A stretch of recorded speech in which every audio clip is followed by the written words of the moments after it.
What the is this? Extremely rare leak of a phone call transcript between Putin's senior foreign policy advisor and Steve Witkoff via Bloomberg. Uh-oh. Hold on, give me a minute to read this. I'm still with this horizontal monitor. Bro, they said this 2 or 3 times in the movie. Oh my god, it was so cringe.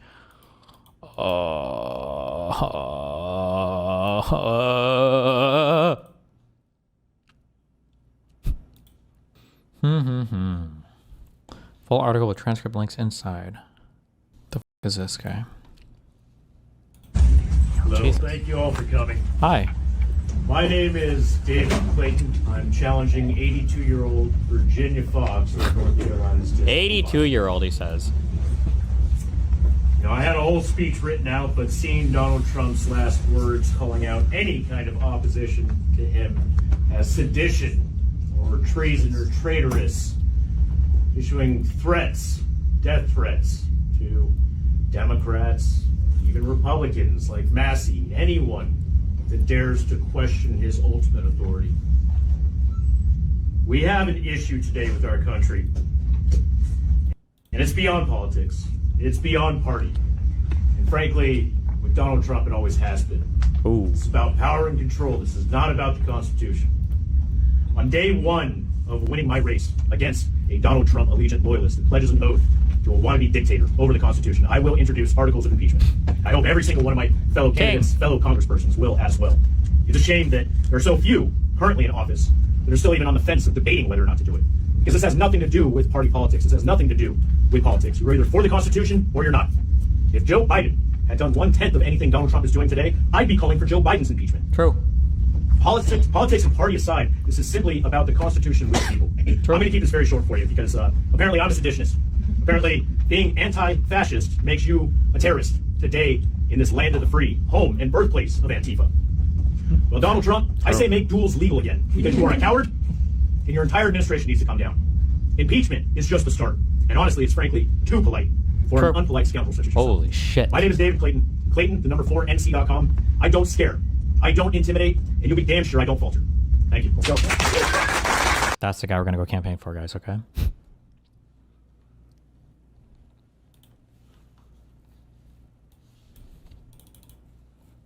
Year after a thorough and very you remember last year after a thorough and very rigorous investigation by Pam Bondi and all of the people at the Department of Justice, the FBI, the CIA, the White House counsel's office, and the Department of... I'm sorry, am I retarded? Is the CIA part of the DOJ? Is that a thing, or?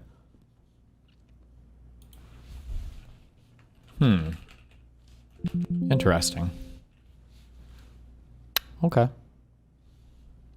Everything. We have a Department of Everything. You know what that is? I think that's called the White House. Into a terrible situation caused by a man named Sleepy Joe Biden. He used an auto pen last year for the turkey's pardon. So I have the official duty to determine, and I have determined that last year's turkey pardons are totally invalid. Limeo. As are the pardons of about every other person that was pardoned other than, where's Hunter? Hunter's was good. That was the one pardon, Pam, that was good, right? The rest of them are all invalid. I don't know what the hell you're going to do about that, but that's, now we're going to take a little of the joking. That is a mess. Limeo. But they're hereby null and void. The turkeys known as Peach and Blossom last year have been located, and they were on their way to be processed. In other words, to be killed. But I've stopped that journey, and I am officially pardoning them. And they will not be served for Thanksgiving dinner. We saved them in the nick of time. This one has plenty of time, but they were saved in the nick of time. We're thrilled to be... Fucking epic. Just fucking epic.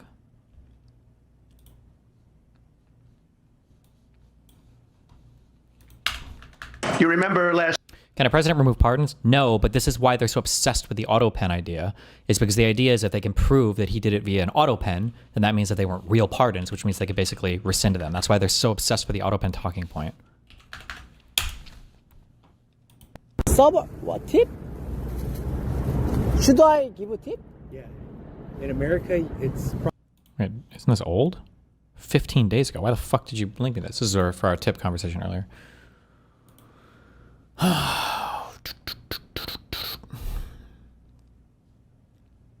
Wait, what? Why are you linking me more Poke memes? Bought an engagement ring for myself. Bought an engagement ring for myself. Okay, but you guys told me to. In the comments my last video, you guys kept talking about a ring. A lot of you were saying, girl, just go get one for yourself. So that's what I did. A ring at Bulgari that I just fell in love with. It felt like way too much to get for myself, but then the more I thought about it, I was like, I hope someday I actually get engaged. The person that you are engaged to the most in your entire lifetime is your damn self. True. So why shouldn't I get this ring for my damn self? So this is me proposing to myself. Damn! Look at the gorgeous diamonds. And the packaging is beautiful, the way that it contrasts. You know when jewelry is so pretty? Is this just an ad? Is that just me? Like, it's so No. delectable. What are you talking Will I be with me for the rest of my life? Well, yes, I've no choice. But yes, I'm gonna have the opportunity to gift my husband the sickest engagement ring for men that there ever was, and I cannot wait. You guys know how much I love gift giving, and just that idea makes me so happy. Do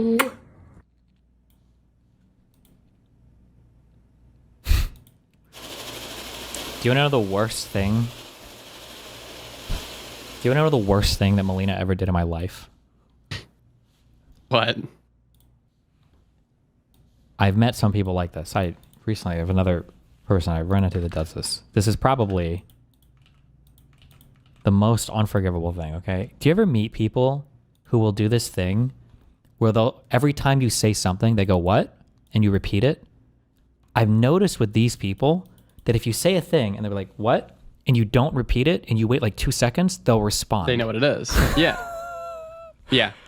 When I just don't keep talking. I started doing the same thing. I was like, because I'll say, no matter what I say, no matter how loud I say it, it's like, what?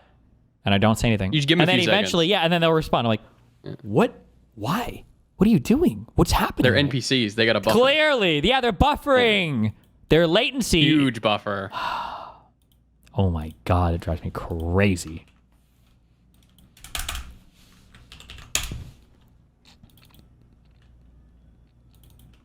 What'd you get up to? Did you Fed post enough? No, why? What happened? Fed post for Well, what? you guys were talking about the reckoning that you want.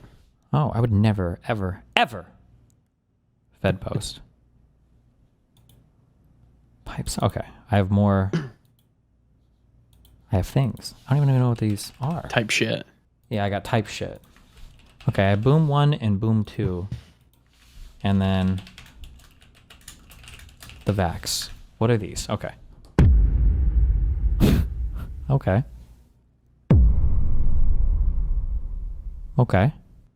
This is like when, what, somebody realizes some shit?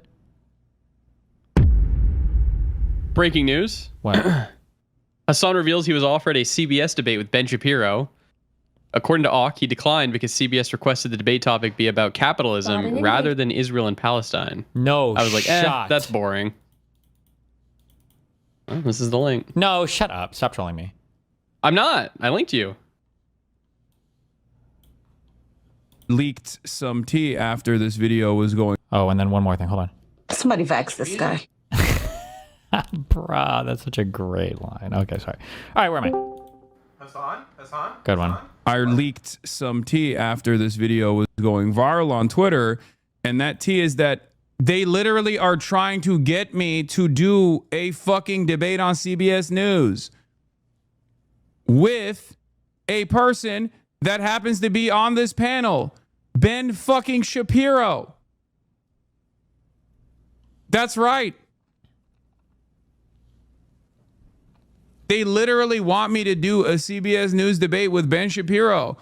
And I said I would do it as long as it was about Israel-Palestine, and they want to do it over capitalism. He's such a loser. I can't believe he's such a pussy-ass bitch. He's dodging? The odds that Hassan orchestrated the Charlie Kirk assassination just went up 10 feet. And I was like, yeah, that's boring. You know? Capitalism is boring. I thought this is like your number one topic, dog. What do you mean? And I was like, yeah, that's boring. You know? So it's so funny that she's like saying this. It's so funny that she's talking shit with Ben Shapiro on that fucking panel. And she's literally on the sidelines trying to set up a debate between me and fucking Ben Shapiro. So what happened? You're like, oh, we need to sideline people like Hassan Piker at CBS News while, you know, in private, she's trying to set up a fucking debate. I don't even know if that's okay. You got to do the boom sound effect. No, that wouldn't be appropriate there. That would be appropriate. Hold on, I have cry laugh 1, cry laugh 2. What are these? Oh, do you want me to send you a good one? What the fuck? These are Hassan sound effects. No. These are in the wrong folder. Hold on. I got a chat Kino one.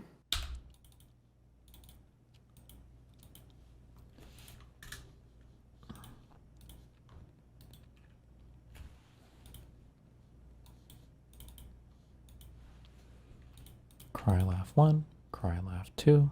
Boom, boom.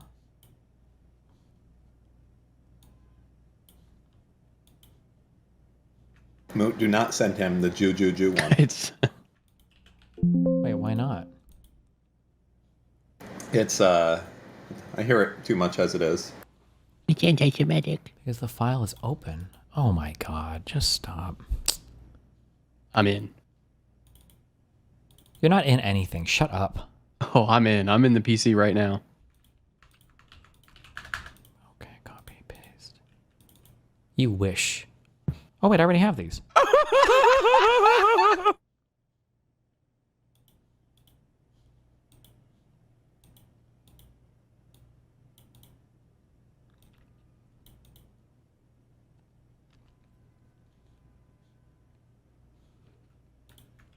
Well, what's up? How you guys doing? Good. You want to play Arc Raiders? What? You want to play Arc Raiders? I'm lagging too much right now. Oh, your internet's fucked? Yeah. I don't know what's going on with that. Yes. Ireland.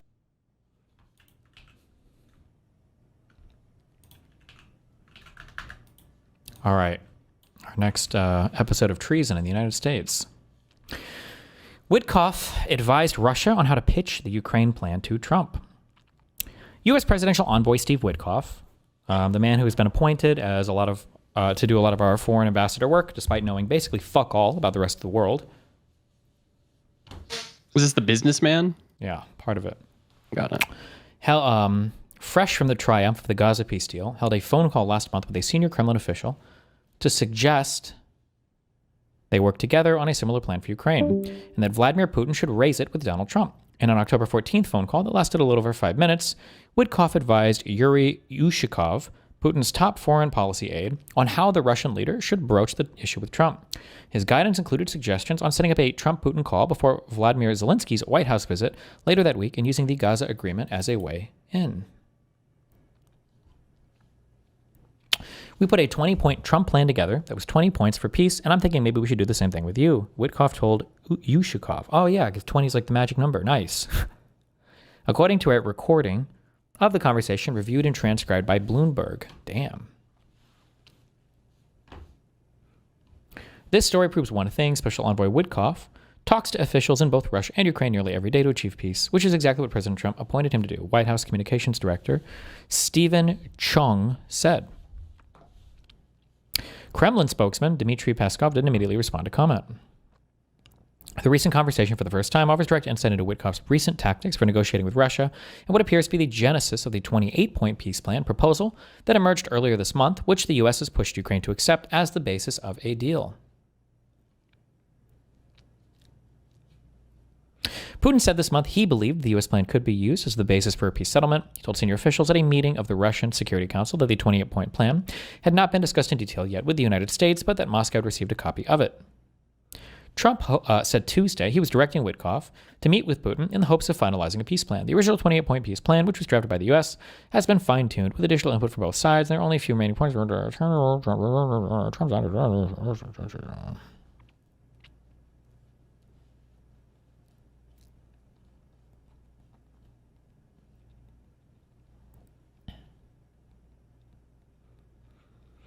He also recommended that Putin congratulate Trump for the Gaza peace deal, say that Russia had supported it, and that he respects the president as a man of peace.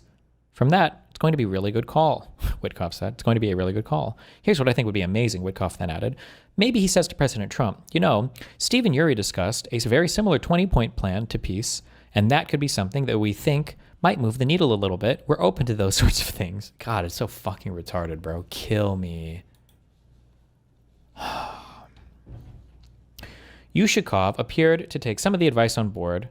Putin will congratulate and will say, Mr. Trump is a real peace man, he said. Trump and Putin held their call 2 days later at Russia's request, and the U.S. president described the 2.5 hour long conversation as very productive. Afterward, he announced plans to meet with the Russian leader in Budapest, a summit that is yet to take place, and also mentioned that Putin had congratulated him on the Gaza deal.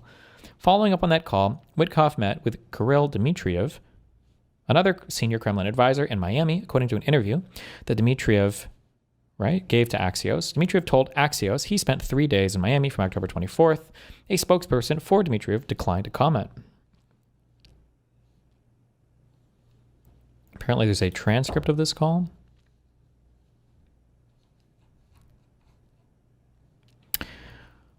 Hello. Yuri Viktorovich. Viktorovich? Yes, correct. Wait, this is between who and who? The following is a transcript between Yuri Ushakov, Vladimir Putin's most senior foreign policy advisor, and Kirill Dmitriev, an economic advisor to the Russian president. Why the fuck do we have this? How did they get a hold of this? Do you want me to be one of these guys?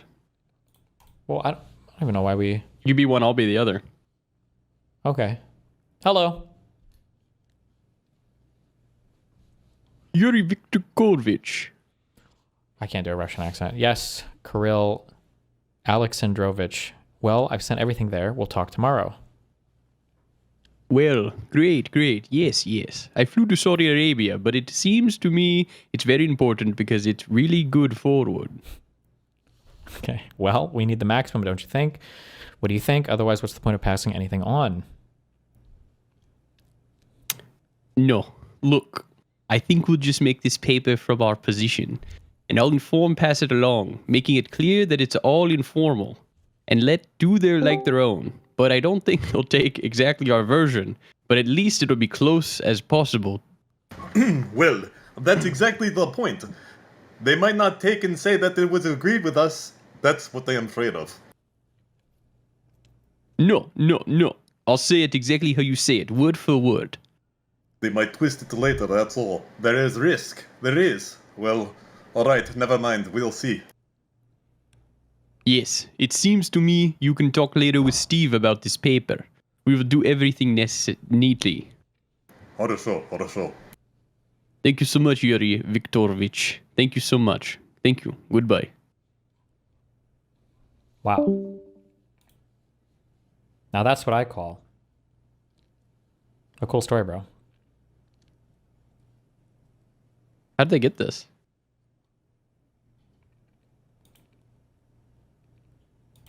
I have no idea. This must have been leaked from intelligence?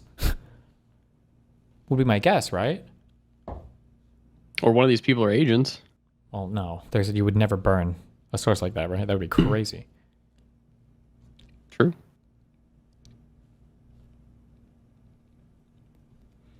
So am I supposed to... So is my takeaway from this that two Russian people were basically drafting between themselves a Russian plan for peace, and the goal was to float this to Witkoff, with Witkoff presenting it as though he had presented it as his idea, and then giving them advice and guidance on how to get Trump to accept this U.S.-created peace plan that was in reality just a plan drafted by two of Putin's most senior Russian people? Is that my takeaway from this? That's what I'm reading, Bob.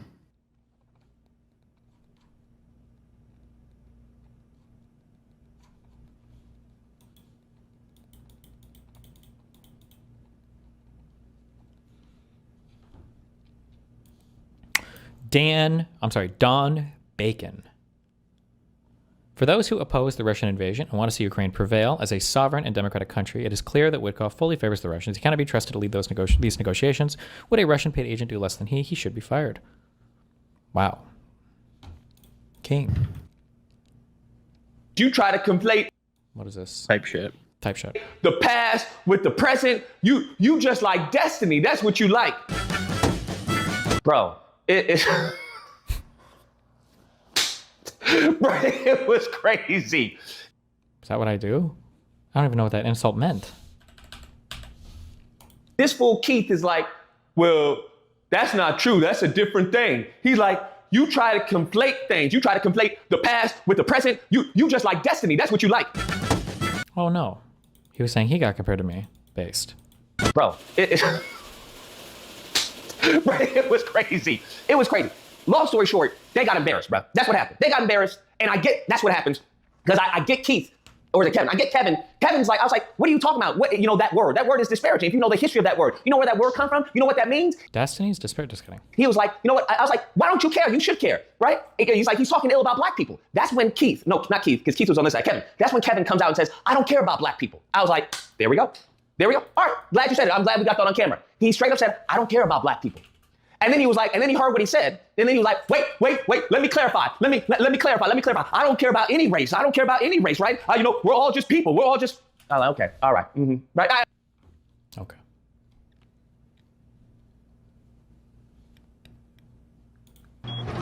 Funniest moment in Rust. Worthless subhuman. Worthless subhuman. That's right. Tell me about your mental illness, little boy. Wow. You have a mental illness. Do you understand that, you stupid animal? I'm not upset. You're a cognitively impaired pseudo-sentient animal person utilizing a series of arbitrary, irrational emotional reactions in response to nebulous external stimuli. You're a cognitively impaired animal person. That's right. You're not actually intelligent or educated. You're inferior to me. Good job. You sound like you have a lot of friends. That's right. You're mindlessly regurgitating mimetic neologistic rhetoric. Good job. You have nothing to say that's original, creative, or relevant to the situation at hand. All you can do is mindlessly rattle off the ignorant animal aspersions that the animals like you love. Good job. You're brilliant. I'm going to put this on my YouTube. You're going to be famous. Okay. That's how it sounds sometimes listening to your stream, by the way. Good. Another social Any democracy. truers? After at least 2,251 Palestinians. Oh, they're mad at Mamdani for the Hakeem Jeffrey stuff. Rip. Poor Hassan. Damn, 374 comments. Oh no, Hassan subreddit in shambles. Oh, you missed a good one on his subreddit earlier. What? They were defending North Korea and saying it's like actually pretty nice. Who was? Hassan Piker subredditors. Oh. Yeah, that's not surprising. They think that all the negative stuff about Iran, about North Korea, about China is all like propaganda. Yeah, they were blaming the West for putting sanctions on them and saying that the reason that they're so far behind is because of the West.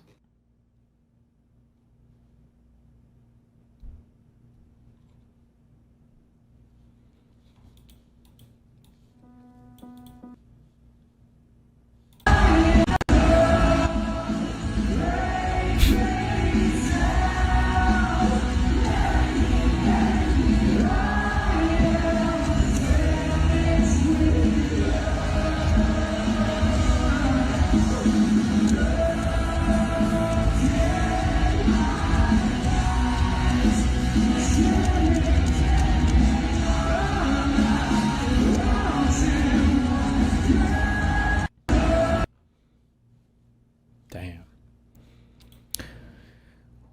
We need to talk about anti-Indian racism. Uh-oh.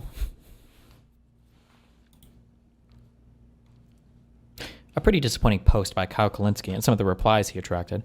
Before anything, I should clarify, I am an Indian Muslim. I know firsthand much more about bigotry from Indians than most of you combined. It still isn't right or fair to paint the literal biggest country in the world with one brush. This plays into harmful stereotypes that affects all South Asian immigrants too. Damn.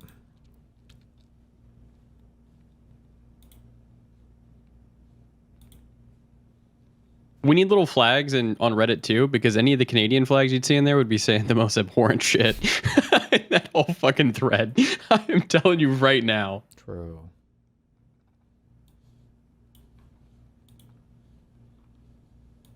Hello. How's it going? It's like, oh, human touch. No. Nope. Sick. Are we late? No. Yeah. Not at all, actually. Here's Asmongold arriving to the party yesterday. He came there with Emiru after both said they might not be able to make it, but ended up coming together, and Asmongold proclaiming, "Are we late?"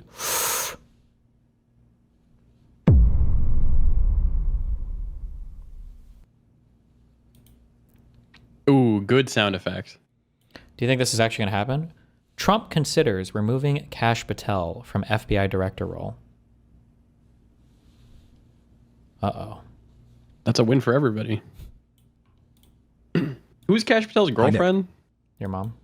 I think he has a wife, no?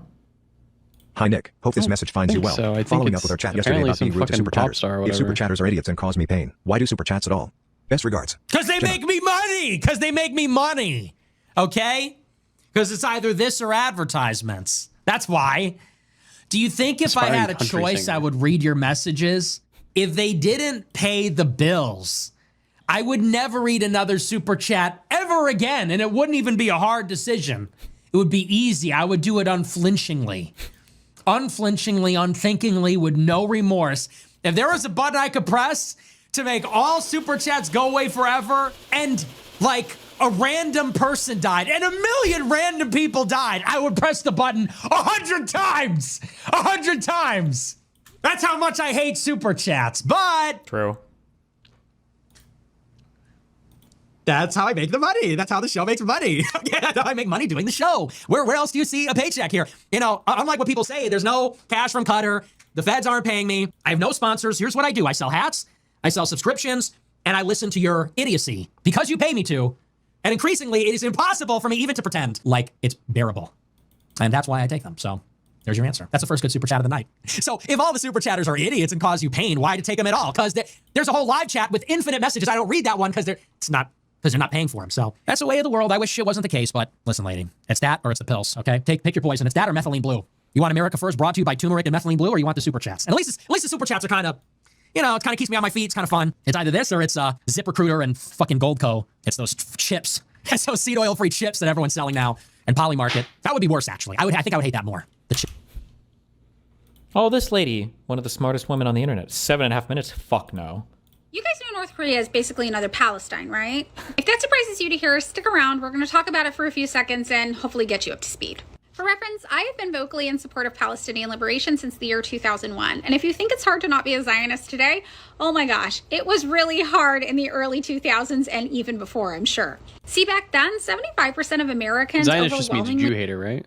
He supported Israel. Today, by contrast, just 32% of Americans support Israel's military action in Palestine. Back in the day, to say that you supported Palestinian liberation, you were treated basically the same way as if you said you supported North Korea today. Only they probably would call you a Nazi too. What? I forgot about that one. Suffice it to say, it was not popular, but many of us stood by because we knew it was the right thing to do. My hope is that by the end of the story, you will side with North Korea as well, because you will come to— We're not doing this. This is retarded. What am I supposed to take from this board? What is everybody saying? What does it say? NT... Oh. What does it say? It stands for the National Transportation Amogus Society. to understand that similarly— See the Amogus there. Good. I'm glad.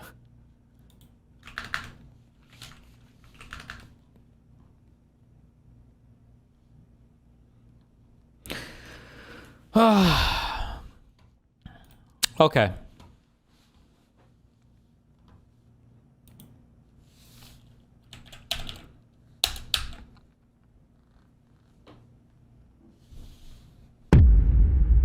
Got him.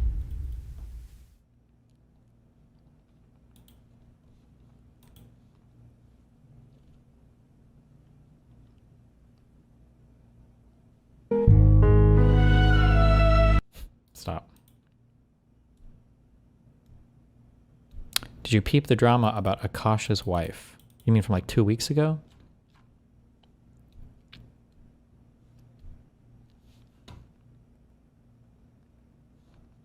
Wait, while Mood is here, make him defend this hot take. What'd I say? We're about to find out.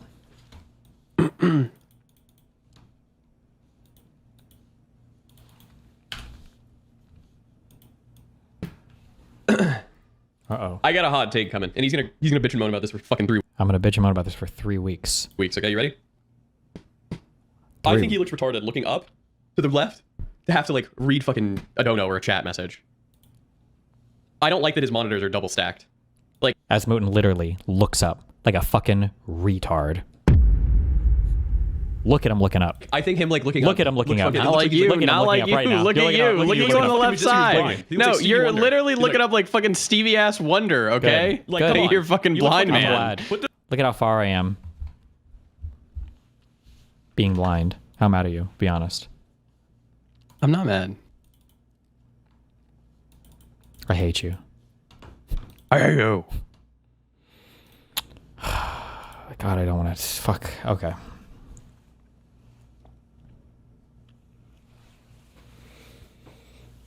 All right, man.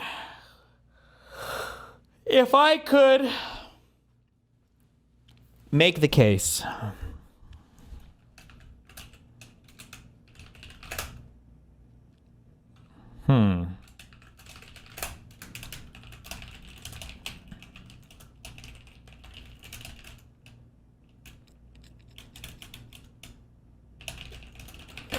Donald Trump's worst actions, if I could do 5 of these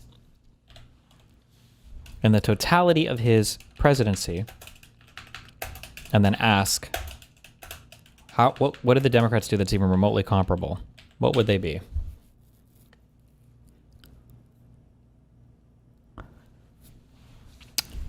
Obviously.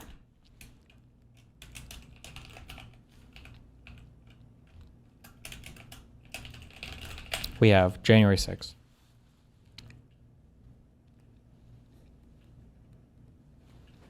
We have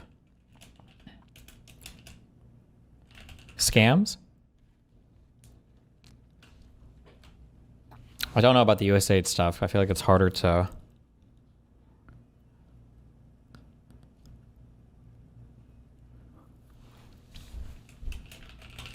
America What about like handling COVID? People. Ooh, tariffs, the pardons, for sure. Oh, the Eric Adams. I would say the Department of Justice misuse.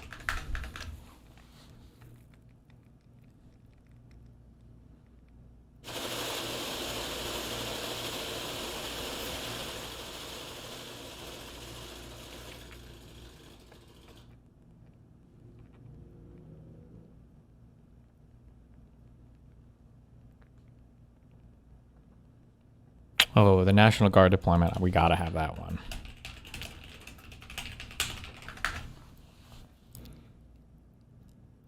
Deployment where?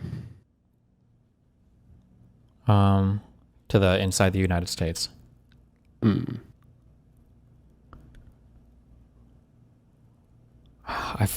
Signalgate is not as big, but I think I would choose this. I want to juxtapose this with what they claim the Democrats have done. And it's just such a good analog to Hillary's email stuff.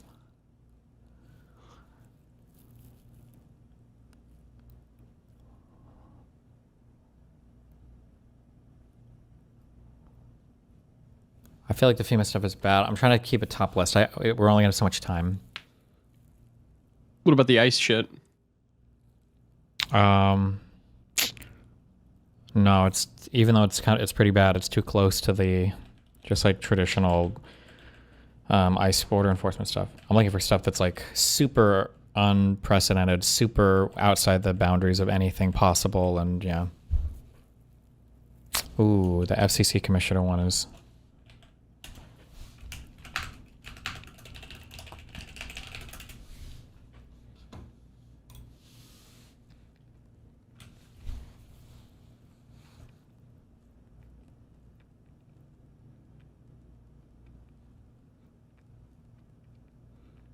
The Qatari jet is bad, but it's too confusing. Um,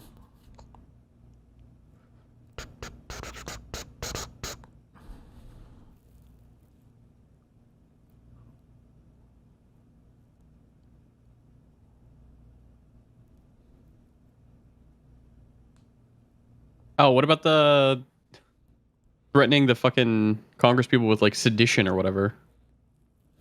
maybe.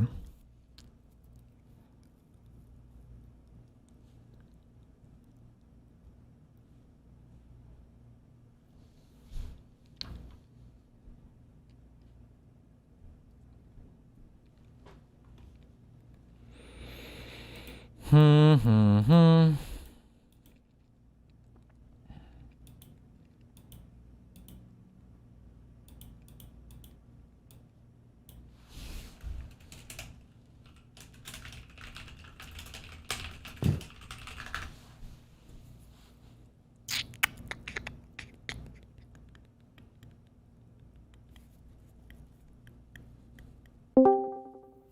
Uh-oh. Hello? Hi, what's up? Yo, wait, can you put on the list sending people to fucking El Salvador in a No, fucking it's prison? too much. I'm trying to stick like very simple, obvious, like very, yeah. Well, those people committed no crime, therefore. They But, were yeah, illegal immigrants, and so I have to argue against why, like, I have to get into like very esoteric due process and the difference between adjudicating somebody as something versus it's too much. I just want very simple, easy, like, you have to admit this is like a horrible evil. I think I could in like a longer form thing, but I want like the hard hitting punching like that any retard could explain. Yeah. Sure. Well, I mean, I guess it depends how much you want to like look into it. But I mean, there's a shortcut where you could just say some of those people were legal immigrants. So, but sure, yeah. Yeah, but then okay, well they brought him back, didn't they? Like, Yeah. All right. Okay. Well, I feel like if you were gonna do like a comparison, you could compare that to like how much did you cry about J6 fucking being held without due process, whatever the fuck, and then that. But yeah. Okay, that's all I had. Be careful. All right, bye. Sounds like it's about to fucking crash a plane. I'm about to. What do you mean by that? Because he sounded what? He sounded like he was in a plane.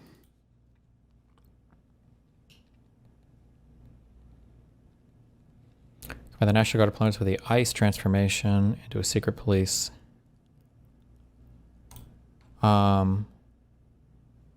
True, actually.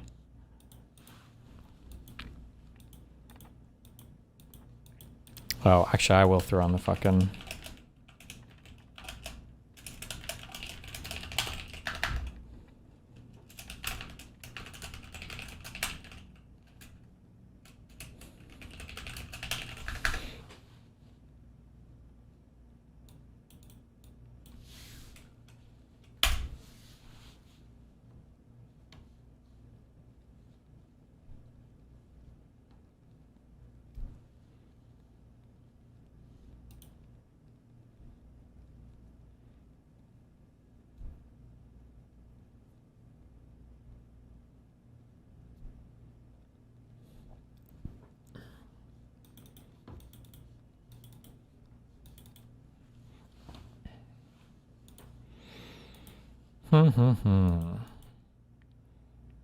Oh, I feel like I have to throw in Doge.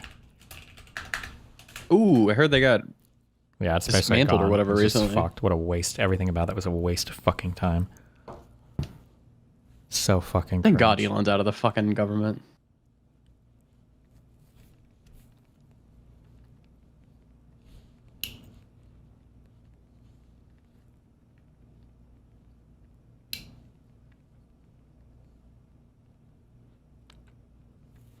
Are you doing first term stuff too? Yeah, just for the totality of all of his presidential stuff.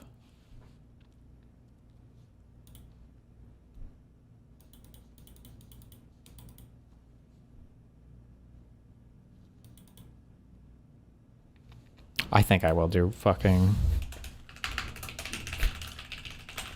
I will put this here. Fuck you. When's this debate?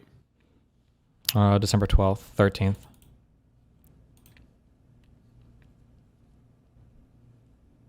What do you have that's scheduled in an hour then?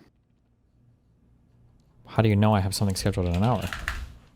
Your exclamation point schedule says it starts in 37 minutes.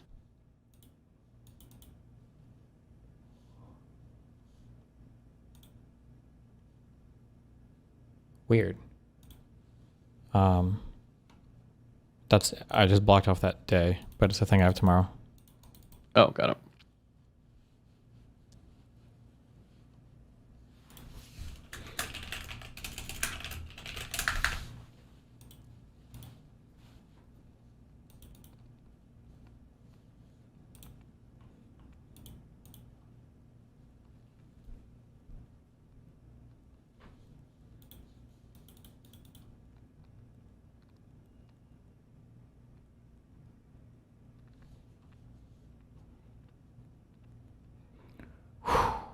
This is too much. How much is there a time limit on what is our debate? How long is it?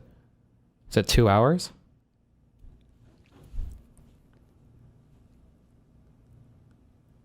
Isn't the withholding money from Ukraine a pretty big deal from his first term? That's what he got impeached over? Maybe, but I don't know how complicated that'll be to explain.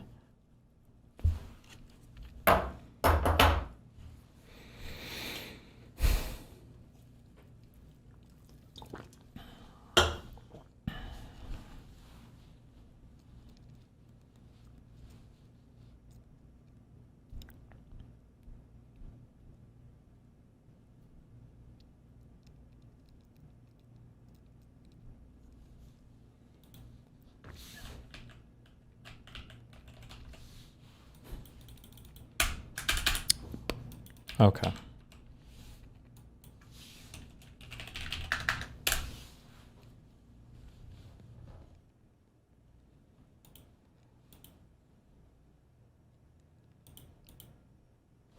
No, I should. We should actually.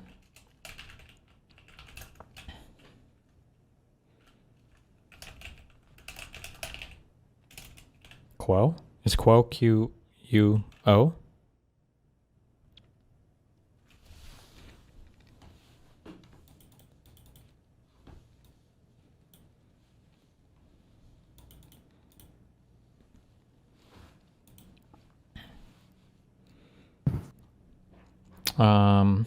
This is too much. I'm not going to be able to get through all of this.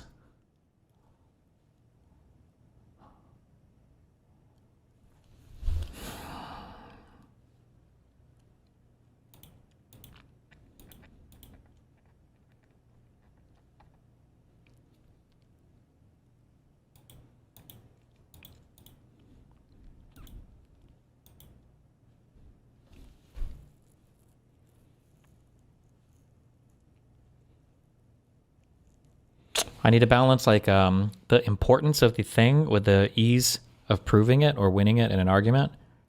And then yeah.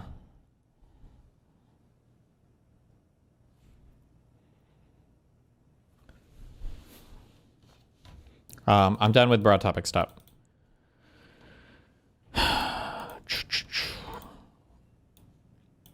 The Mar-a-Lago documents thing is just so easy. That's such an easy thing.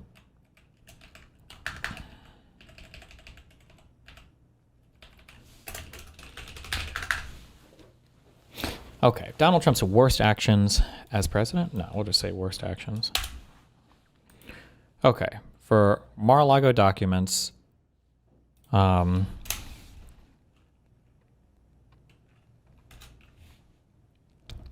trying to think of who. I'm trying to think of what are we trying to get the person to accept and admit is a true statement? It would be Donald Trump withheld. I can do this on the fucking larger monitor. Fuck me.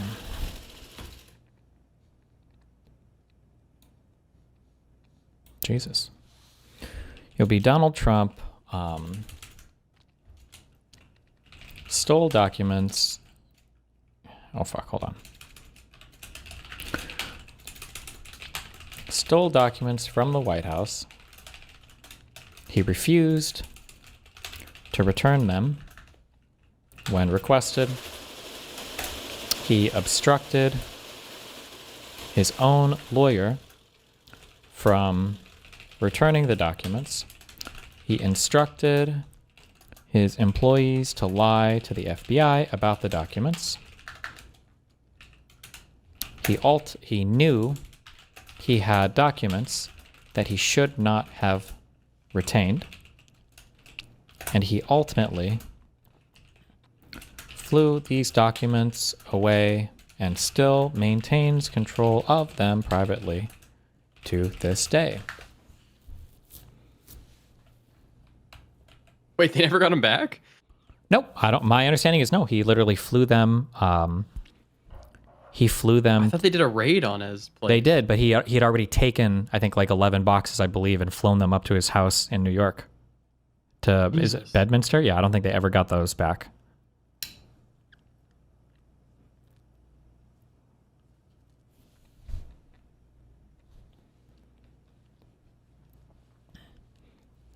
What does obstructed his own lawyer mean? He had one of his employees, Nuada, hiding documents from around Mar-a-Lago and moving them in other rooms, and then he was telling his own lawyer that he didn't have them, or telling, I think, Nuada, whatever, to hide boxes from his lawyer, so the lawyer would lie to the FBI, or unknowingly, yeah.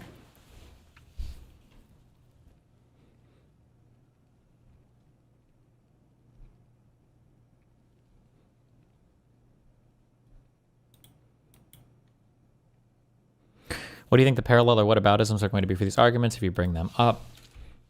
Sure, we can compare to... what about the emails? Yeah, those will be the two most obvious ones. It'll be Hillary's emails, and it'll be Biden's documents.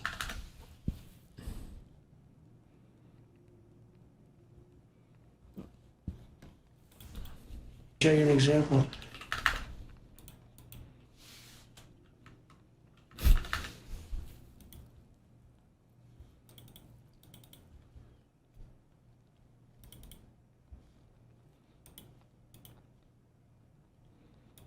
Okay. For 2020 insurrection, we have created fake electors in 7 states. Encourage. That one is so fucking crazy, dude. Dumb. Submitted knowingly false votes to Pence. Encouraged mob outside the Capitol to riot. Took no action to stop the rioting. I mean, what do you want him to do? He's the president. True. Displayed intent to overthrow election on phone calls with lawmakers during the riot. Ultimately pardoned every single person charged in connection with January 6th.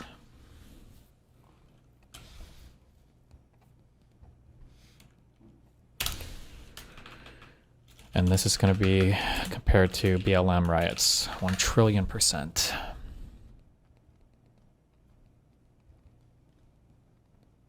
We could also bring up the newer ones that's going on in Portland, where they're saying it's Antifa, blah, blah, blah. But BLM ones will probably be the main.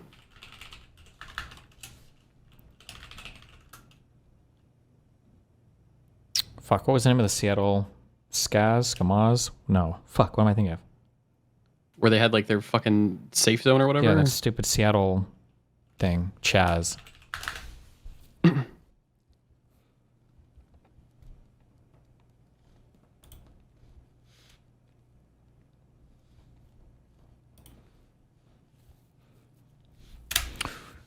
For the Russian collusion stuff, we're going to have to talk about the Trump Tower meeting, where Trump associates met with Russians to receive dirt on Hillary.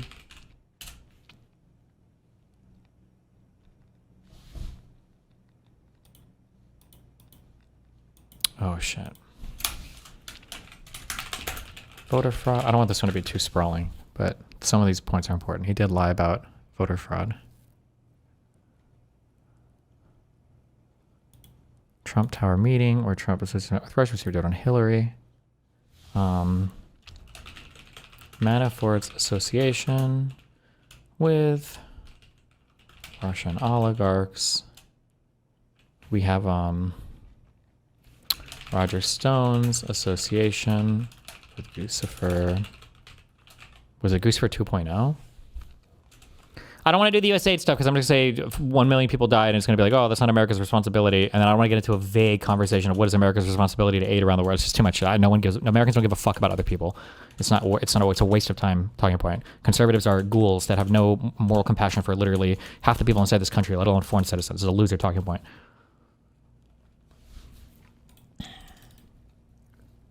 Criminal charges brought in this. Oh, sure.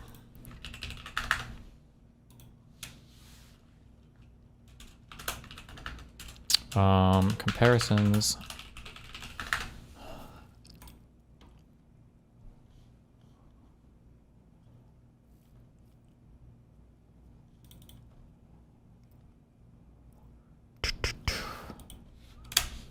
I'm trying to think of what.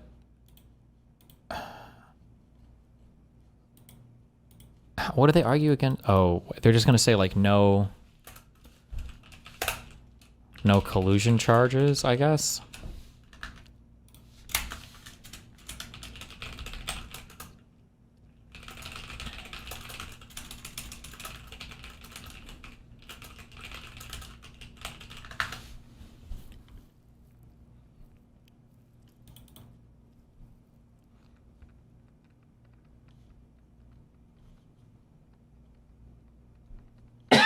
Shut the fuck up. Oh, I'm so sorry, sir. True.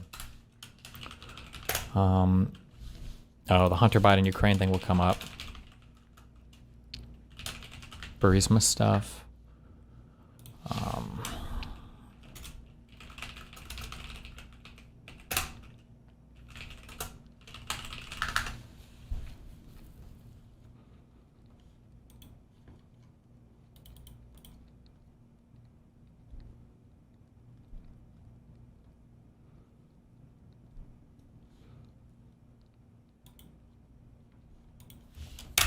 For the Ukrainian quid pro quo, Donald Trump threatened to withhold congressionally approved aid in exchange for the announcement of a sham investigation into the Biden crime family. Giuliani made at least one of these phone calls himself. It's recorded.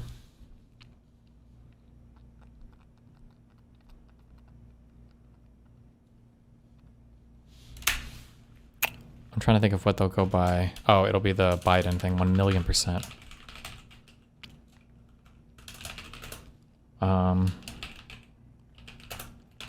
Shokunov? That's... I didn't...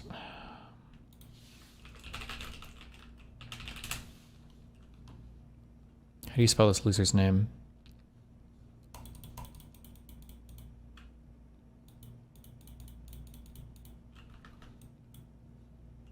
Oh, it's Shokin. Who's Shokunov? Is that a Metal Gear Solid thing? Is this going to be live streamed? Yeah, I think so. I'm going to get my bingo board ready.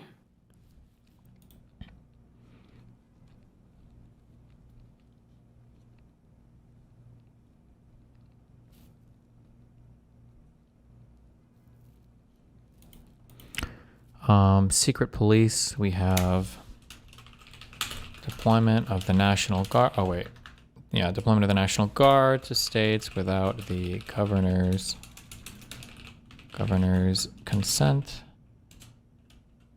Weaponization of ICE and the dramatic increase of their budget.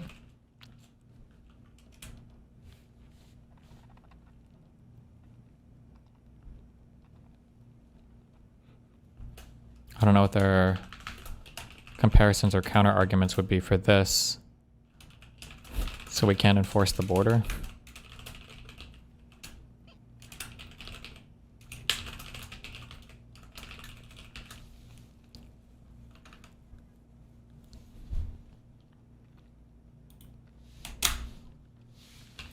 For Doge, we had the illegal shuttering of entire departments, ineffective at reducing significantly the debt or deficit, the debt slash deficit.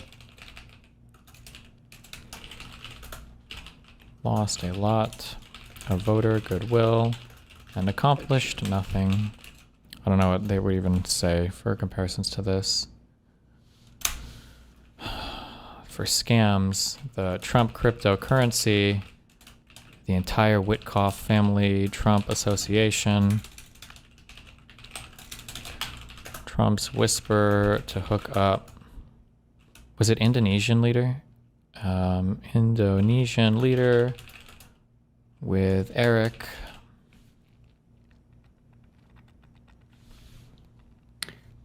I'm surprised Trump hasn't just made like Trump coin the national coin of the United States. I feel like that's something he would fucking do.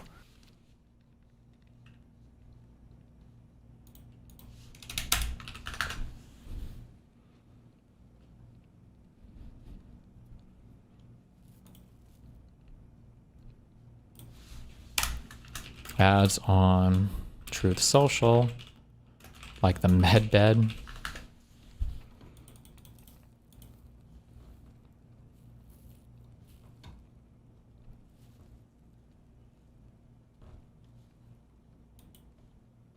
Buy some then? Maybe I'll put $1,000 in a Trump coin, just in case.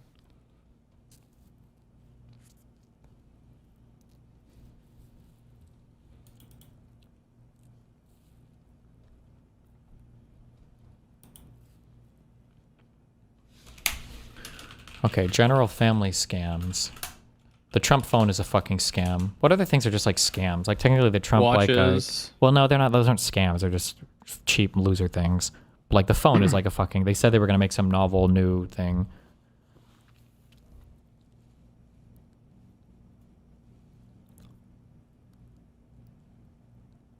It's not gonna be a scam when he makes the U.S. military buy his fucking phone.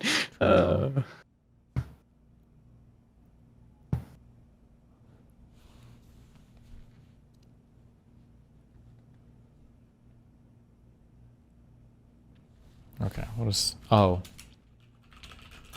Pardons for pay. The E-Truck dude. I'll look that guy's name up.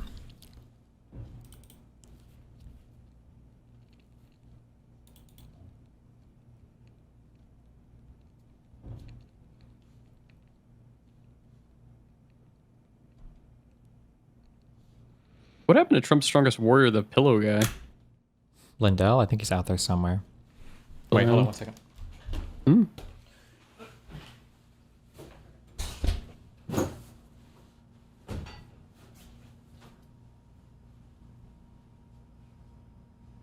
Oh yeah, the Trump fucking $1 million you can just move here card. I don't really care about that type shit.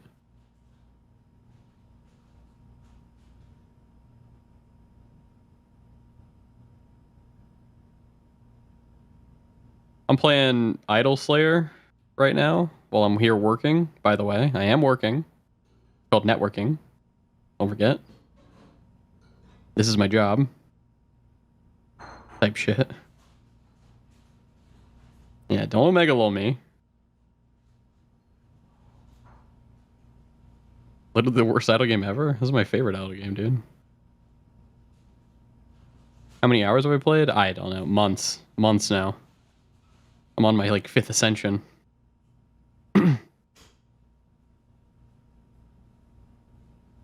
Networking now means leeching. Yeah. Yeah. Fuck. Okay. Hello? Welcome back. Yeah. What'd you get? Okay. Just my little popcorn. For DOJ stuff, the Eric Adams plot, that whole thing is crazy.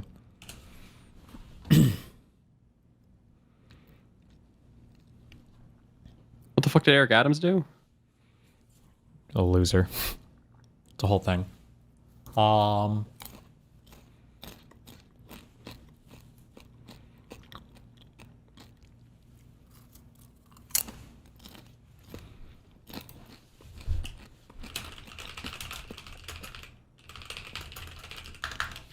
Executive orders targeting law firms. Tweet to Pam Bondi directing her to prosecute political opponents. Oh, what about the Harvard shit? Was that a big deal? That wasn't through the DOJ, was it? Was it not? Utilization of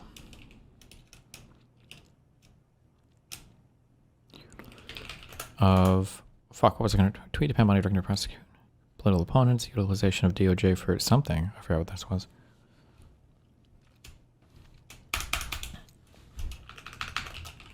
Their comparisons are going to be the Obama IRS thing and the Obama journalist whistleblower thing. I need to look up info about these.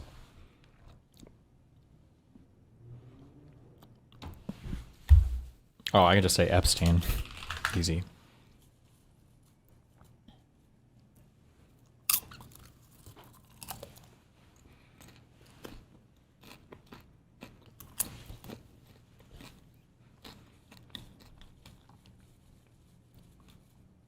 Mm-hmm.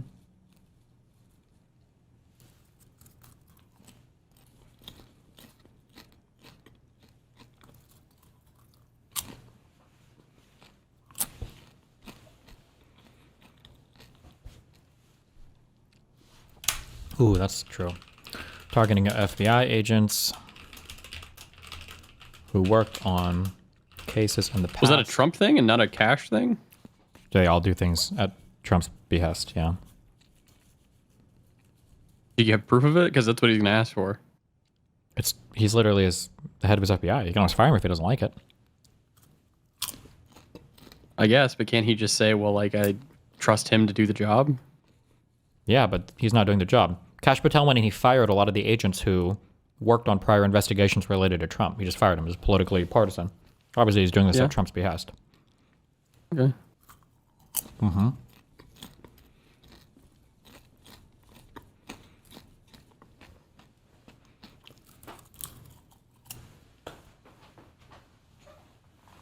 Well, get prepared for Kash Patel to be fired, and he's going to be like, well, that's why he fired him. He didn't fire him. Well, not yet, but apparently he's going to get fired soon, is what it looked like. He's not going to But nobody has any idea, yeah. For tariffs, false states of emergency, running econ policy from the White House, constantly capitulating on these tariffs at random, golden share takeover, Taco shares, companies in the U.S.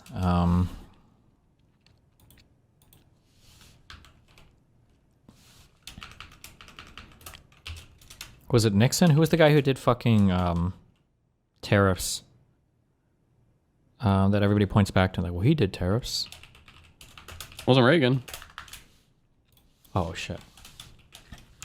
Lying about reciprocal tariffs.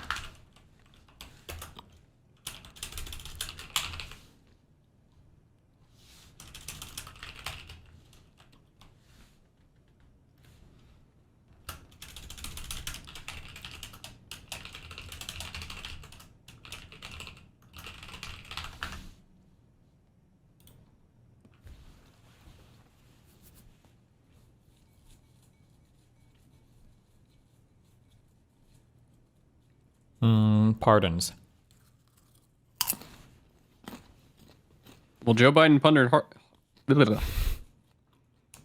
Joe pardoned Hunter. Mm-hmm. Is what they'll say. Yeah.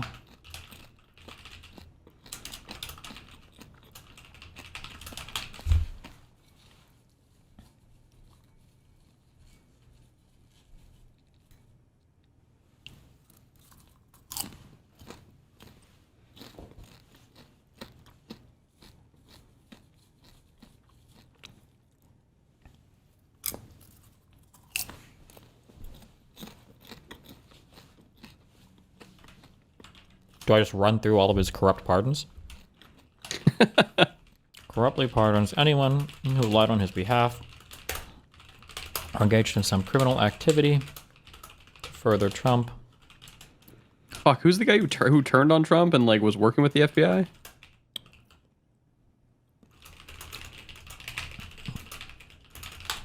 His old campaign manager. Manafort? Manafort was a guy, yeah. What about him? I bet he feels like a fucking fool now.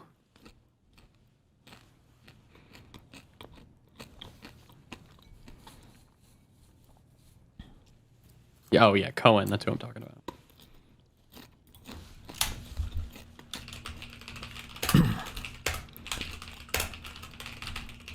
Deportation for visa holders who criticize Israel. FCC attacks on Jimmy Kimmel. Lawsuits against social media platforms who banned him. Lawsuits against pollsters and people in the media who speak out against him.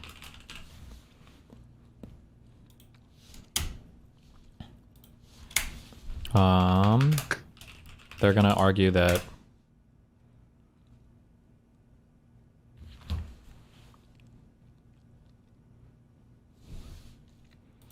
Harvard and Columbia.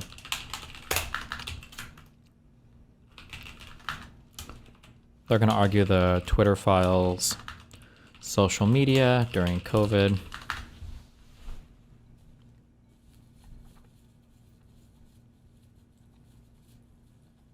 What even were those? Huh. The Twitter fucking files. A bunch of fucking losers got together with Elon, who just bought Twitter, and agreed to go through a bunch of old emails to see if they could find some crazy ass conspiracies, and they couldn't find any, but for some reason people say they did. Interesting.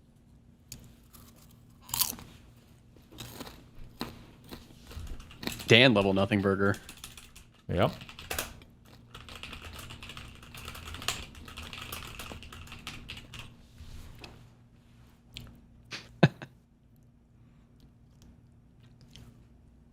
God damn it, Maple Story. That made me laugh. Order up. What? He did the Dan face and then said, order up.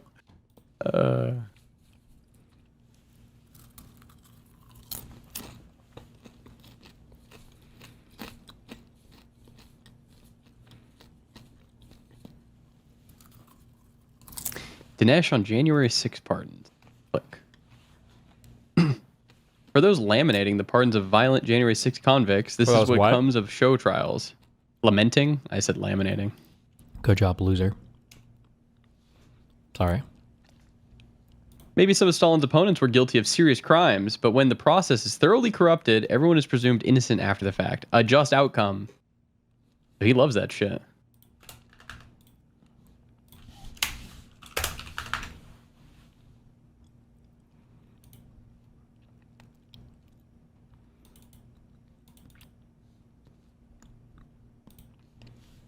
Okay. I think our debate is 2 hours, right? I'll check for you, my lord.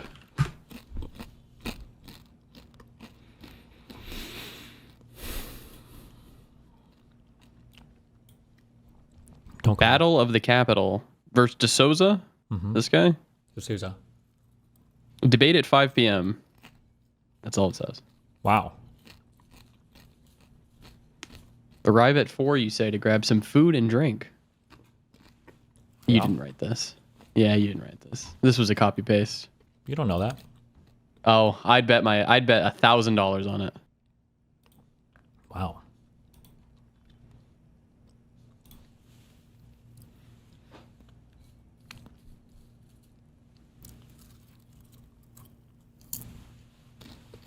Okay. At immigration? Fuck that. I'm not arguing immigration with this guy.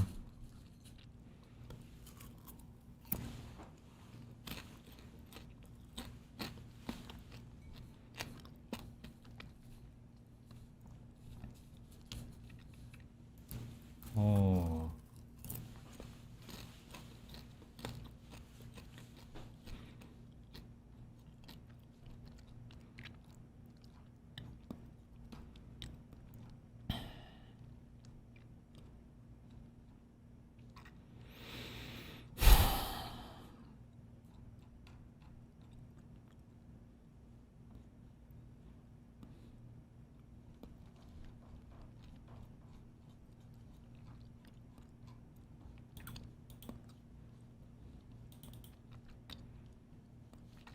5 to 7:30 might include Q&A. Well, there you go. Fucking $100 Canadian. What? To go fucking see this shit. Good. Pay it. Jesus Christ. I hope you're getting a fucking cut. Connor makes the case for USAID. Because with the slashes to PEPFAR and USAID, Doge was supposed to cut $2 trillion. They cut $10 billion. It just so happened that the $10 billion that they cut wasn't, scaling back the military or technocratic reforms or any of that kind of shit. What it ended up doing is causing like mass death in North Africa and South Africa and West Africa. Oh my God, we didn't send all of our money to third world nations, Connor. Oh Nobody said that, but it's not exactly Christian to kill hundreds of thousands or millions of people through incompetence, is it? Africa, Connor. What about the AIDS kids in Africa? Oh my God. Oh my God. Yes, Andrew. Fuck you. Andrew, bro. hold on. Fuck you. This is crazy.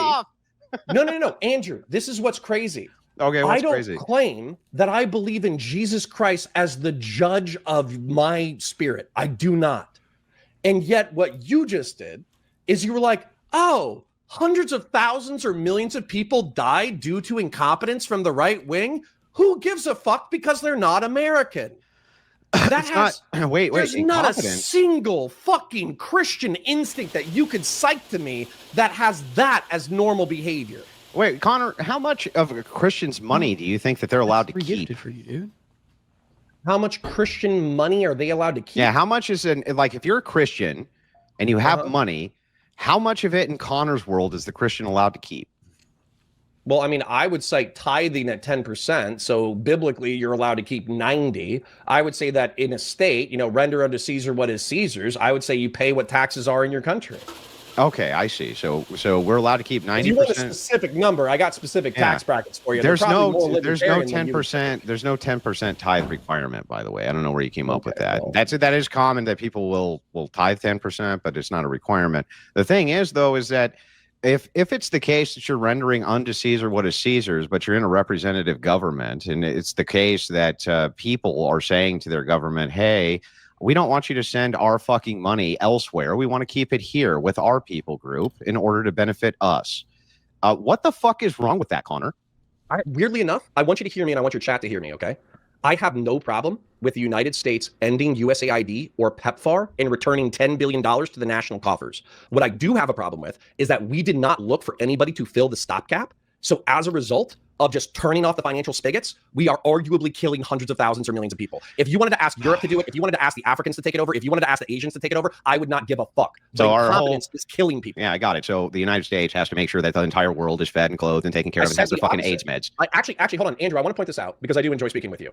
I actually just said the exact opposite of what you said I said. And then contradicted it, yes. So the thing is, it's like, you're speaking out of both sides of your mouth. I said that we could off-ramp our international programs, and you said that we needed to perpetuate, I said we needed to do international programs in perpetuity. So your whole thing is like, why didn't we get another country to have their fucking money go over and take care of them instead of our money, Connor? That's the more moral position. In Africa, that's so the more moral position. Thousands or millions of people, Andrew. So let me get this right. The more moral position here for you, Connor, is yes, we can greedily keep our money away from the starving African AIDS children, but only if we can convince another country to spend theirs. How's that a moral proposition, Connor? That's the dumbest shit I ever heard. Because some of those countries are in Africa and would probably be interested in the program. It's $10 billion a year. Why wouldn't they just do it themselves? Why do they need us in the first place, Connor? Because we're more competent and we have more technology and more medical personnel than any other country on the planet. I see. So the thing is that the Africans need us to take care of them then, or no?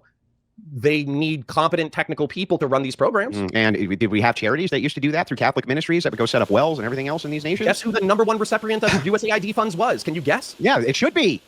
No. Can you say the name of the #1 recipient of USAID dollars? I don't know who. It's Catholic Charities. Yeah, it should be. That's what I just said. It should be. It was. Yeah, until they cut their funding. You know what they were doing with that money? Yeah, but the thing is, that's not supposed to. They were running hospice and orphanages worldwide, and the government's not supposed to fund private charities. We don't even need them to. And they're not supposed to steal people's fucking money at the barrel of a gun and tell them that they have to fucking feed starving children in Africa. That's fucking insane. You didn't say that you needed to. And by the way, imagine having the moral proposition here. By the way, Connor, how could any Christian not do this when then you go on and say it was the Christians who were helping them, which is ironically hilarious. Where did the Christians get the money, Andrew? They were getting. The Catholic Church has tons of inflow of money, man, that they dispense in charity all over the world. The fact that they weren't getting some USAID fucking funds is not going to make their fucking mission any more critical or less critical. They'll still be able to raise funds for the starving AIDS African children, Connor. Andrew, I am telling you, memes and conversation aside, hundreds of thousands of people have died, arguably millions of people will die in the next 3 years. Well, you know what, Connor? I'm going to tell you something. Fuck them, they're funny. African. Lol. If you have, right? if you, Fuck them, they're no, African. no, It's but funny. It's funny when AIDS kids die. If you have right? if you have a people group, if you have a people group that continuously thinks that by having sex with babies, for instance, will cure HIV, right? Oh yeah, fuck them. They're all backwards barbarian savages. It's Well, actually the thing is I didn't say it's funny. I think it's tragic. Well, I mean, I think you laughed a minute ago. Well, no, what I laughed at is the ironic nature of you saying that somehow we're doing something horrific or awful by saying that we're not going to take and dispense the public treasury, which is designed for our people, and dispense it elsewhere. It's not for us to do. That's the public treasury for our people, Connor. That's what it's for. It's like when they raid Social Security so that they can fucking then give that trough to somebody else. It wasn't meant for that. It was meant for people who paid into that system to get the benefits of that system. That's the correct and moral thing to do. Not rob those people and then give them to other fucking people, Connor. Yeah, so this is what annoys me, okay? Number one, the expense of the public treasury for what was cut was 0.16% of the federal budget. It's fucking piss in the ocean. It's 90, it's like it's less than a cent. It's fucking nothing, okay? Now, on top of that, the United States is the largest global commercial empire on the planet. Our security systems, our military, and our soft power is responsible for 70%. I'm good.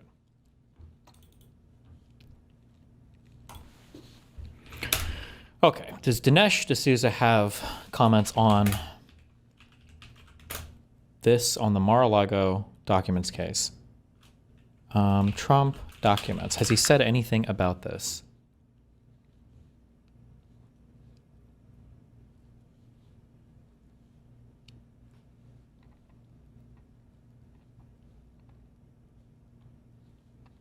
Oh, we got all sorts of comments. Okay. It appears that Judge Eileen Cannon is moving in a very interesting direction, a direction that might lead to outright dismissal of that case. Julie Kelly thinks so, and based on her writings and based upon her description of what's going on, I think so also. Now, what are we talking about here? What we're talking about, if you listen to the arguments going back and forth, there's a lot of technical elements. They go through the Espionage Act. They go through this and that. Many of the counts come over this antiquated Espionage Act, as if Trump is somehow, guilty of espionage. It's the whole thing is a little bit difficult to digest. But here's the key issue.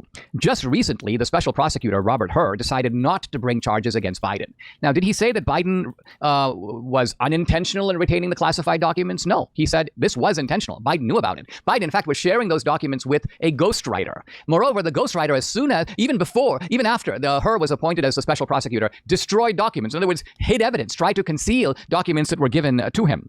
Let's also remember that Biden has had documents for decades. He's had documents for a long period of time. Trump, of course, has not. Moreover,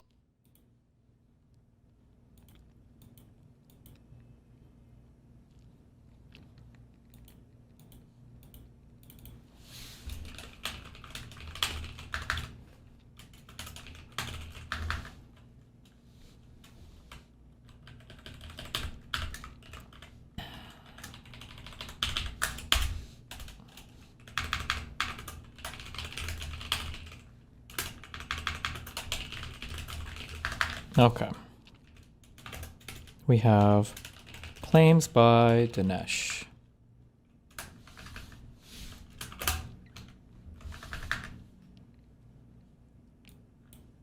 even after Biden knew about it. Biden, in fact, was sharing it. Now, did he say that Biden was unintentional in retaining the classified documents? No, he said this was intentional. Biden knew about it. Biden, in fact, was sharing those documents with a ghostwriter. Moreover, the ghostwriter, even after Hur was appointed as the special prosecutor, destroyed documents. In other words, hid evidence, tried to conceal documents that were given to him.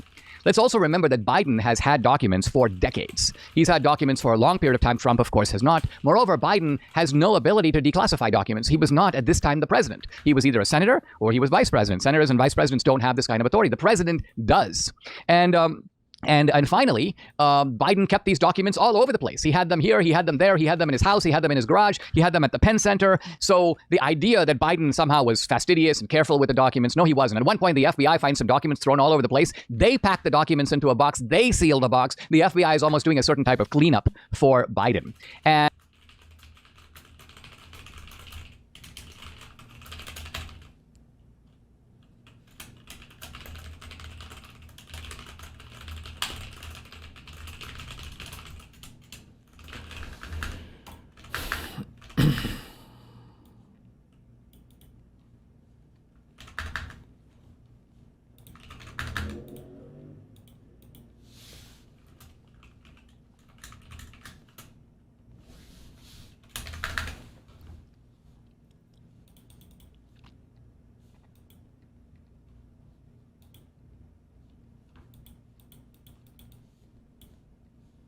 into the studio. So guys, I walk into the studio this morning, and Debbie's like, Timestamp from the vindicating Trump. We'll see.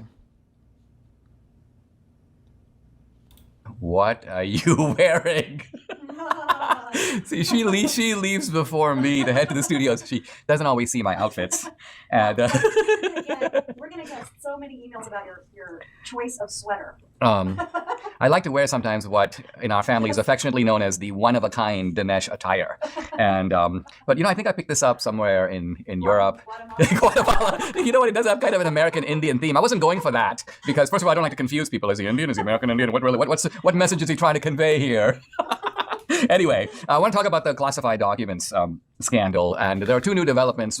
One is that Biden has been holding on to classified documents not just from his vice presidential days, but from his Senate days. In other words, for decades. What? Now, here's Kevin McCarthy posting today. He goes, "I'm not even sure how that happens unless a senator stuffs the documents in their pants or someplace else." So what he's getting at is it's not easy as a senator to end up with classified documents. These documents are made available to you for hearings and other purposes like that. And so how do you take them home? How do they end up in your garage? How do they end up in your office? Unless there was some effort to take them out. So that's the first thing that's interesting. But the second is that, look, if the possession of classified documents is a crime, well, it follows, kind of as night follows day, that Biden has been a criminal in this respect for decades. He's been doing it a long time. He's kind of a veteran of the classified document purloining scheme. So that's the first development. The second development is Mike Pence has classified documents. What? So this introduces almost a slightly comic element to the whole thing. Because think about it. Mike Pence is like the ultimate conscientious, straight-laced guy. And he ends up with classified documents. So the lesson appears to be that even conscientious, straight-laced guys leave and take documents they're not supposed to. And so what do we do with this? Do we let it alone? Do we prosecute all three? Pence, Biden, Trump? How do we deal with this? What appears to be going on, and I've said this before, is that the left always likes to come up with rules. Trump has broken the rules. And these are very serious rules. These are top secret documents. Now, first of all, as somebody who's worked in the government, I got to tell you that most of these classified documents are pure rubbish. There's nothing actually valuable about them. They're the typical claptrap generated in government offices. And yet some bureaucrats sit there with a stamp, top secret, top secret. So we shouldn't get too freaked out. There are, in fact, a country does have real secrets, but a lot of stuff that's classified doesn't need to be classified. It's too rubbish. There's nothing government. I got to tell you that most of these classified documents are pure rubbish. There's nothing actually valuable about them. They're the typical claptrap generated in government offices. And yet some bureaucrats sit there with a stamp, top secret, top secret. So we shouldn't get too freaked out. There are, in fact, a country does have real secrets, but a lot of stuff that's classified doesn't need to be classified. It's an email from Mr. X to Mr. Y or a reply from Mr. Z. This stuff is just boring. But the point I'm making here is that the rules are being applied only against Trump. Everybody else evidently gets to break the rules except Trump. Now, the left has been trying desperately to show that there's a difference between what Trump did and what Trump did on the one hand versus what Biden and Pence did on the other hand. Interesting, even the left is trying to defend Pence. Why? Because I think they know that if Pence is guilty, well, Biden's going to be guilty. And then the Pandora's box is open. So their point is, no, they got to keep the focus. Trump is the only criminal around here. Now, why is that? Well, here's a classic example of an attempt to say that this is what Trump did that's unique. Mike Pence found classified docs and alerted the FBI. Joe Biden found classified docs and alerted the FBI. Donald Trump stole classified docs, hid them, and refused to return them. Now, let's start right there. First of all, the idea here is that Pence and Biden found the documents while Trump stole documents. So here's my tweet responding to this. If Pence found the documents, who took them? Obviously Pence. And the same with Biden. Both men took the documents and then later found them. So what about Trump? The same. He took the documents and later found that he had them. So why use the word stole in connection with Trump while the other two supposedly just found the documents? My point here is that this is a manipulation of language to camouflage the fact that all three men took the documents and subsequently found them. Now, one guy responds to me, and this is just a guy on social media, he goes, because Trump refused to give them back. Is that really so hard to understand? Well, Trump didn't refuse. Trump was negotiating with the FBI and the government over adequate security for the documents. Remember, the FBI said put an extra lock on there. And over which documents belong to the archives and which documents belong to Trump. Now, the reason this is relevant is Trump is the only one of the three who has actual authority to declassify documents. By the way, Biden had no such authority. He does now as president, but we're talking about documents from his vice presidential days and his Senate days. And of course, Mike Pence doesn't. Only the president has the authority to, just on his say-so, declassify documents. So, I'll close with Lindsey Graham. This is a moronic statement from Lindsey Graham, who's known to make these from time to time. I've known President Biden a long time. I'd be shocked if there's anything sinister here. Who's talking about something being sinister? We're just talking about whether something is unlawful or corrupt. From Lindsey Graham, who's known to make these from time to time. I've known President Biden a long time. I'd be shocked if there's anything sinister here. Who's talking about something being sinister? We're just talking about whether something is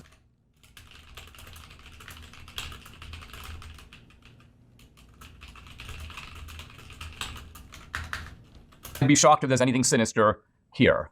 Who's talking about something being sinister? We're just talking about whether something is unlawful or corrupt. Either the possession of classified documents in a negligent manner is unlawful or it's not.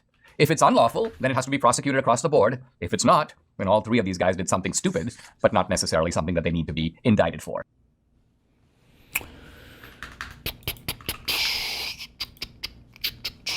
All right. What does he say in his movie? The United States versus Donald J. Trump. There's a massive raid on his private residence. With a notification. He makes a good point. Can you defend? What? No, he doesn't make a good point. He's fundamentally misunderstanding the criminal statutes.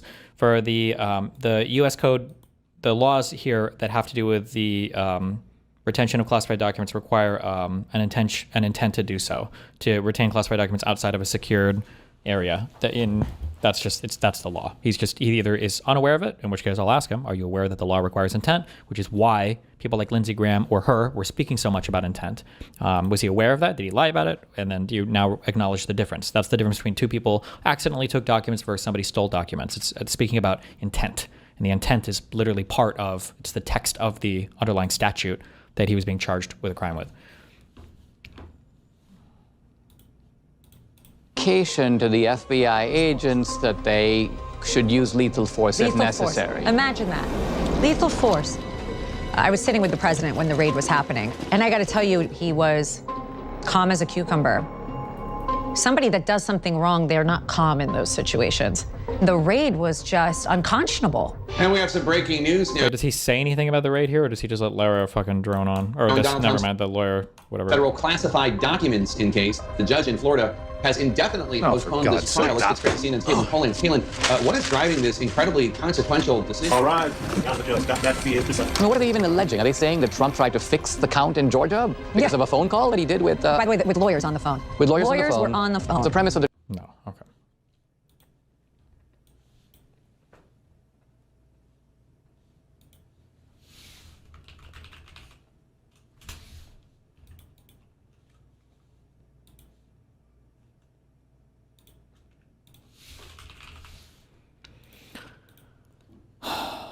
Blah, blah, blah, blah, blah.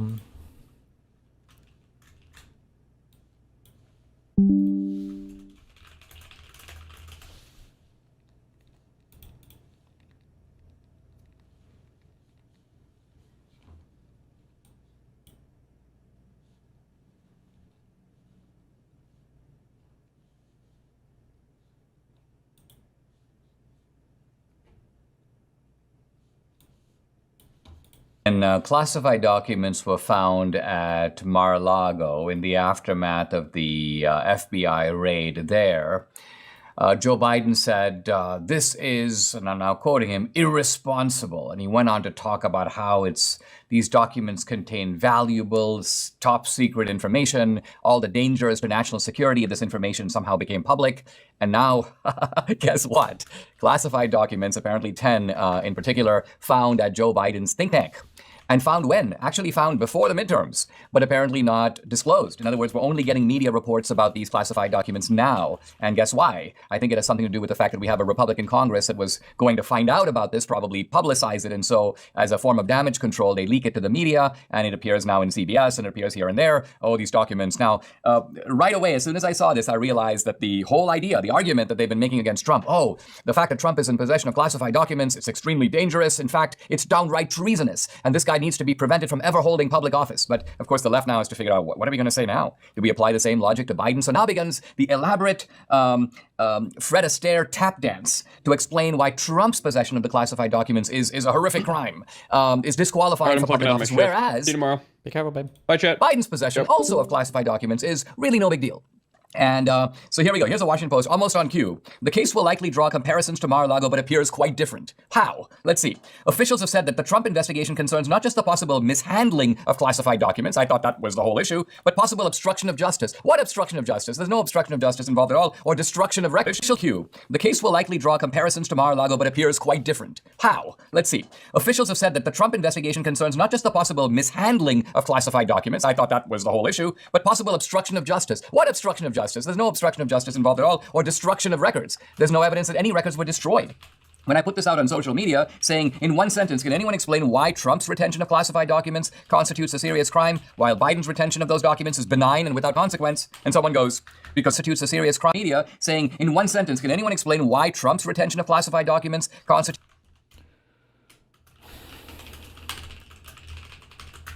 a serious crime, while Biden's retention of those documents is benign and without consequence? And someone goes,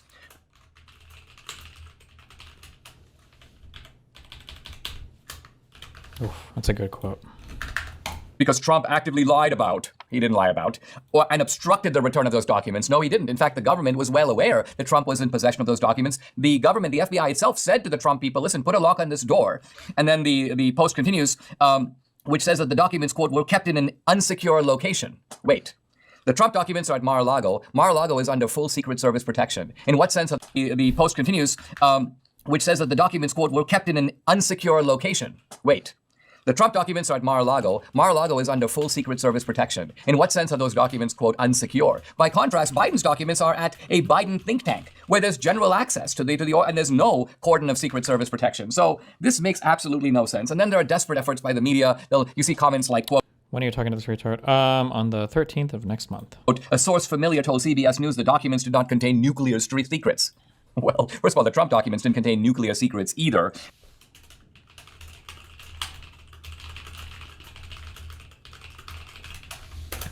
Pretty sure they did, but... Another important point to keep in mind is that Trump, as the president, has the ability unilaterally on his own to declassify documents. Biden doesn't. Why? Because at the time, Biden was the vice president. So a vice president cannot, on his own, declassify documents. So here you have basically, this becomes a really interesting kind of test case for the administration of justice. A lot of us suspect we have this two-tier system of justice. Let's see how this one is pursued by Merrick Garland. Because, hey, we had an FBI raid on Mar-a-Lago. Why don't we now have some FBI raids on Biden's house? I mean, that would seem to be appropriate. Although one thing I can predict is that if the FBI raids Biden's house, they won't be sniffing Jill Biden's panties. Oh, God.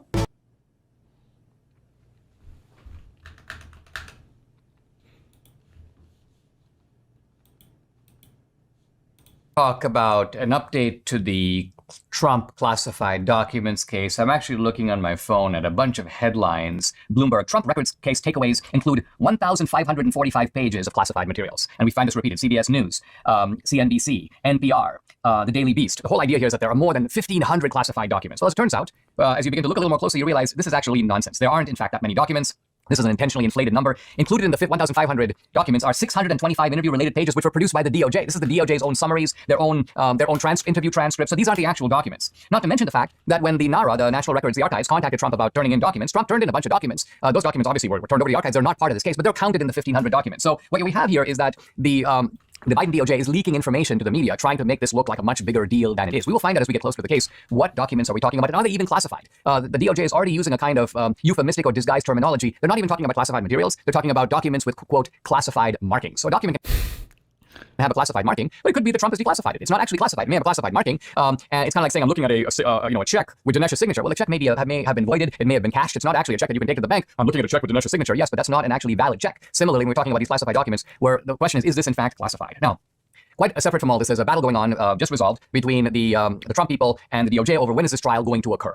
And the government wanted the trial to occur this fall. In fact, in August. So next month, an immediate trial. Kind of like, let's just go for it. Let's just get this matter squared away. The Trump people said, let's have the trial after the election because, and their reasoning is not unreasonable. They're basically saying, listen, quote, proceeding to trial during the pendency of a presidential election cycle wherein opposing candidates are effectively, if not literally, directly adverse to one another in this action will create extraordinary challenges in the jury selection process, limit the defendant's ability to secure a fair and impartial adjudication. In other words, you've got this trial going on over classified documents requiring impartial consideration, and then you've got this highly ideological presidential debate, and Trump is part of that. And so how do you separate the one from the other? How does the jury separate the one from the other? And the judge, Eileen Cannon, has kind of gone in the middle. But I think in going in the middle, she is sort of, in a sense, siding with the Trump side. Because first of all, what she's decided is that this trial is going to occur, but it's going to occur on May 20th, 2024. So let's think about that. At this point, it is very likely that Trump will be the GOP nominee going into the election. And also setting a trial date doesn't mean the trial will in fact occur on that date. Why? Because there are often a lot of pre-trial motions, a motion for this, and then the opposing party files its motion. The judge has to rule on these motions. So in effect, the trial gets kicked further and further back, and there's an excellent chance the trial itself will occur after the 2024 election. The judge here is very importantly pushing back on the Biden DOJ. She's in no way intimidated by the government claiming all kinds of prerogatives. The government, in fact, had the arrogance to say, in effect, that these classified documents that the government gets to say, we decide that these are classified, cannot even be seen by Trump. What? The defendant cannot view the documents in his own case where he's facing serious charges? I mean, let's think about the charges, where we're dealing with conspiracy, obstruction, perjury charges, and you can't even look at the evidence? Well, the judge is having none of it. In fact, the judge goes to Jay Bratt, who is the head of counterintelligence. He's part of the prosecution team. And the judge goes, now, when I was reading the Section 3 protective order as proposed by the government, is it the government's intention to withhold certain portions of classified discovery from the defendants themselves? Defendants, because it's Trump and this other guy named Nada. And Bratt goes, none of this point, Your Honor. Now, first of all, this is the exact opposite of what his documents say. His documents say, yes, you may have to withhold documents from Trump himself, but here he backs off. And when Judge Cannon goes, I thought there was a provision in the proposed Section 3 that did contemplate potentially withholding certain documents from defendants themselves. And Bratt goes, yes, sorry, Your Honor. Yes, I'm sorry. I misunderstood. So there's a lot of backpedaling going on here. And what this shows is that the Biden DOJ is arrogantly trying to intimidate the judge, get the judge to just go along because, after all, it is the government. We are talking about classified materials. And a little bit of whoop-de-doo is justified here because, quite frankly, this whole nonsense that we are the government, you're not the government, you're just a prosecuting arm of the DOJ, and in this case, a highly ideological DOJ. And second of all, the question is, now you can't just say classified. That is the government. Materials don't become classified because you say so. There has to be an adjudication ultimately about whether or not this is classified and whether or not Trump had the absolute right to hold on to it. You don't have to live with aches and pains like people used to in the past. There is now a remedy. Debbie, nice.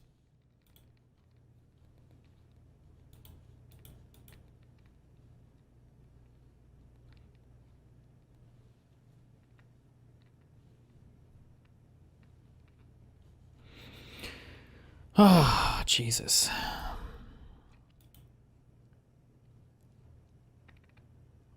I wonder if the Hillary's emails will come up. I feel like it's not as much a one-to-one. I don't know if he'll compare it to this. I don't even know if I need to go into that in detail. I feel like this is an easy enough one. Show up to the debate in the Pfizer jacket. Maybe we'll see.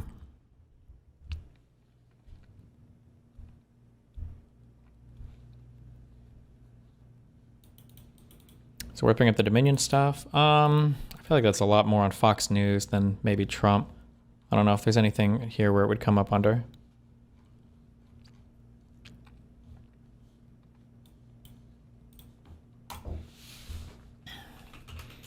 Okay. I need to pack my shit for tomorrow morning.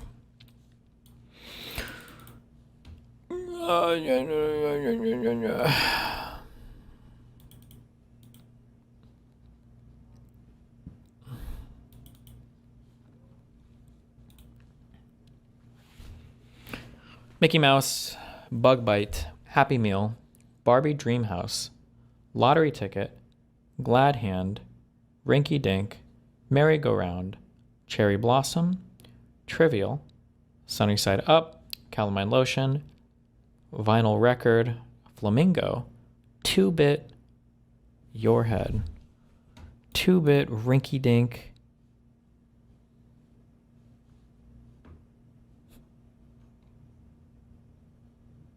fuck, Trivial? No.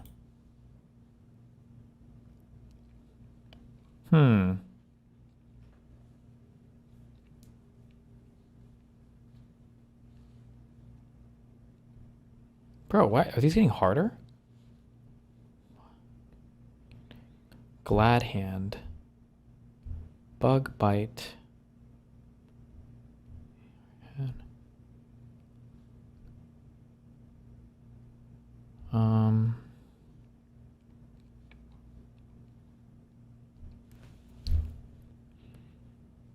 things that spin, like a merry-go-round, a vinyl record. Do eggs spin? Cherry Blossom? No.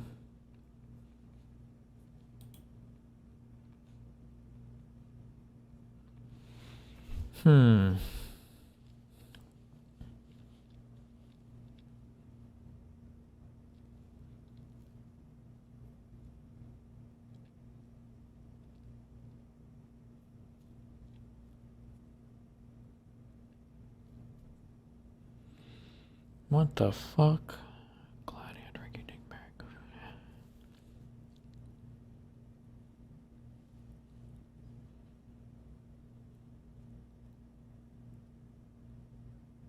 Happy Meal, like cheap? Could you say that? No way, right? Mickey Mouse, Happy Meal, 2-Bit. No, there's no way. No shot. Don't be one off, please. God damn it. Cheap. This 2-Bit, Rinky Dink, Happy Meal, Trivial, Flamingo, Sunny Side Up, Merry-Go-Round, or Glad Hand? I don't know what Glad Hand is. No.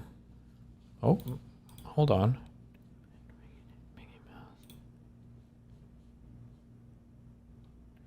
I don't even know. Bro, fuck me. Barbie Dream House. Happy things that you get like kids. Do they like sunny side up eggs? Things that things can go over. You can go over your head. Flamingo. Things associated with like slot machines, like lottery ticket, cherry block. Is that like? Oh my god. Final record. I have no fucking idea. Okay, let me read these down one more time. Hold on. Flamingo. Mickey Mouse. Rinky Dink. Calamine Lotion. Happy Meal. Bug Bite. Vinyl Record. Lottery Ticket. Glad Hand. Sunny Side Up. 2-Bit. Your Head. Trivial. Merry-Go-Round. Barbie Dream House. Cherry Blossom. What did I say? Things that kids like? Like Merry-Go-Round, Barbie Dream House, Happy Meal, Mickey Mouse? Wasn't Mickey Mouse one of these? Did we do that? When I went back and forth? I have no idea.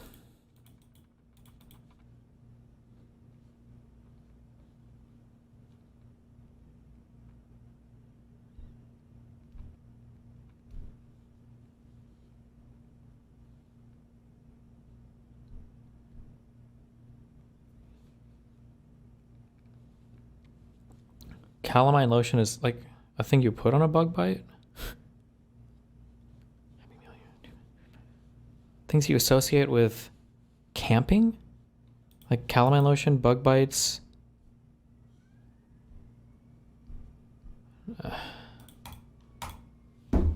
Things you can hang on the wall. Things that you would see on the wall in a stupid restaurant. Flamingos, vinyl records.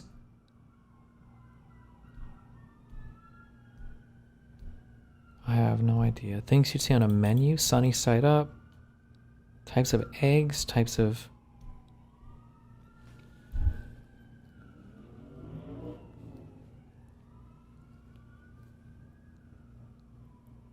Jesus.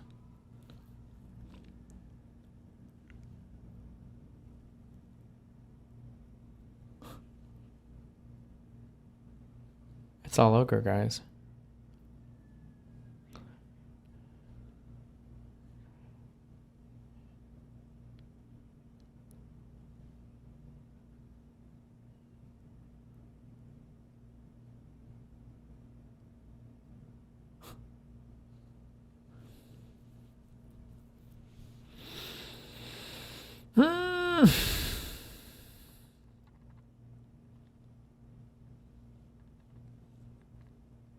Things shaped like a circle, like your head, sunny side up egg, bug bite in a vinyl imperfect circles. I don't know. Get me the fuck out of here. Jesus Christ. Small time. Trivial. Mickey Mouse. Okay. Mickey Mouse. Okay, I guess. Things that are pink. Barbie Dream House, Calamine Lotion, Cherry Blossom, and Flamingo. Things you can scratch. Bug bite, lottery ticket, vinyl. Scratch your head. Oh my god. Starting with optimistic words.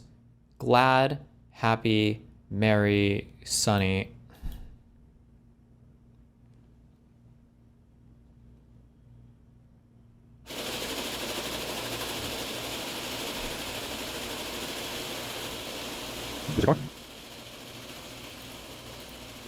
Artificial intelligence is getting dangerous. Is your car? Bruh. Yeah, they just stole that shit, bro. Epic meme, dude.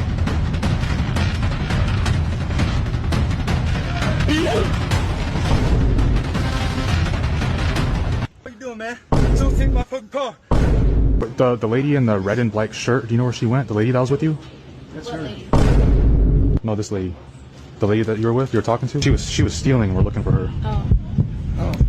What? What is That's- that? And she was That's like a kiss. It sure You as would hell know ain't if me, you got dude. kissed. I don't know if it was you or not, but the boss said someone was in the women's closing area and then they got the pink underwear and they're sniffing it. Not you. I sent the video in and so that's you, right? Yeah, that's me. What?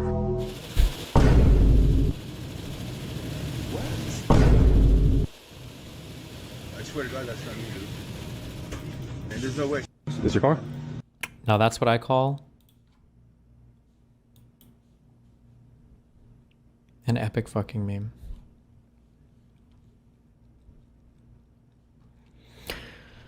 All right, I think I'm streaming the day after tomorrow.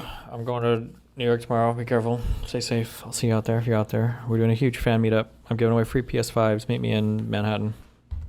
Find all the screaming people. Okay, love you. Be careful. Happy Thanksgiving and all that. If that's on Thursday. No, I'll be back for that. Be careful.